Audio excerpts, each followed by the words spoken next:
end piece. We've got 7 screws. Right, Captain the dog wants to join in the explanation. So just line it up, put holes on the inside, to give you a rough idea as to where to start. Once you've got the first one in, the rest should fall into place. So again,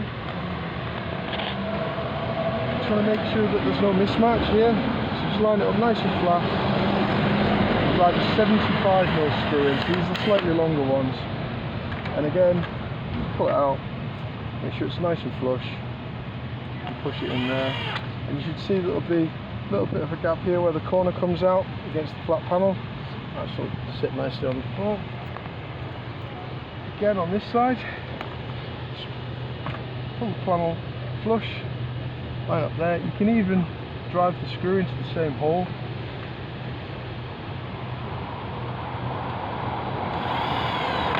One,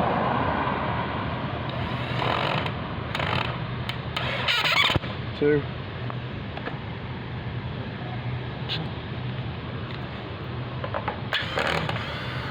make it nice and flush, and then final screw at the bottom.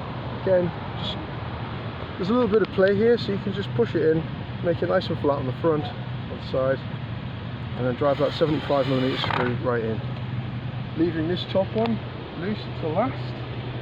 This is where we have the top piece. Stop the rain coming in the top.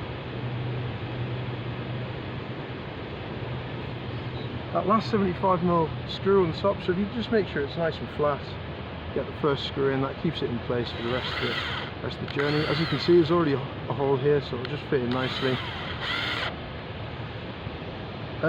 These holes will already be pre-drilled. They're at a slight angle. Again, these are 50mm screws on the top. So just line it up on top and then drive them in, and you'll feel that it's nice and easy going into the existing hole. If you start to get resistance, so maybe you've missed it, you might want to retrial, but to be honest, as long as it looks right, you've got it right. No screws all the way along.